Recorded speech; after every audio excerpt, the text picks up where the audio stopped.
First of all, this is going to be a non-profit. You won't see any ads. There will be no demand for money for whatever reason. I will not demand for any money. I will not show you any ads. It is being done as a service to my God. There is going to be emphasis on devotion. Why? Because it has not been emphasized, or nowadays it is not being emphasized the way it should have been. There are still thousands upon thousands upon thousands of good people who are seeking God and who want to have a relationship with Him, who want to get closer to Him, and they are not having any direction. They don't know how to do it. And there are lots of misconceptions that have been spread by some of the well-known people. Also, there are a lot of people who don't know much about devotion, and they just want people to hear them and to walk according as they want them to walk. They themselves have not walked the walk of devotion, and they want other people to follow them. Like, they don't know the things that they are talking about. It's like having a mathematician talk you about singing. And these people, I have noticed that they even feed wrong things about devotion.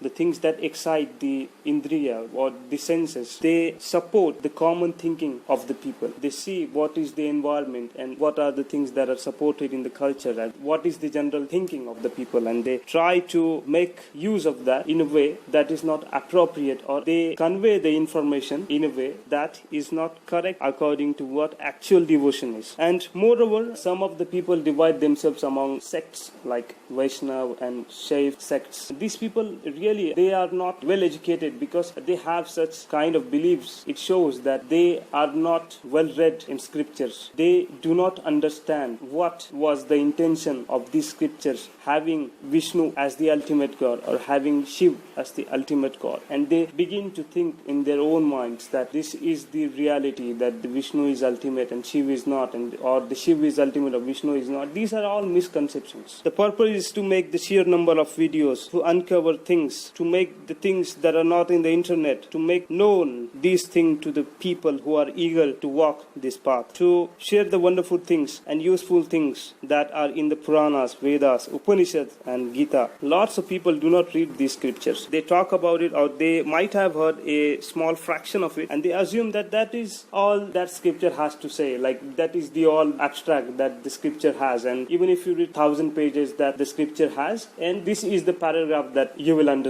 How can a 1,000 page book be described in a paragraph, and you are assuming that that paragraph will tell you all that is in that 1,000 page scripture? So that is another issue, because people nowadays are living on the internet and most of the people do not read books. These books contain some of the information that is not available on the internet. Nobody is talking about them. There are few parts in those scriptures which needs to be shared, which needs to be taught, and which needs to be reflected upon as to what is in them and what is we believe. Things you will see in future here are meaning and ways of practicing of devotion, mind, how it works, how to get above your mind and use it, types of devotion, and what are the experiences that you will encounter during devotion. Thank you.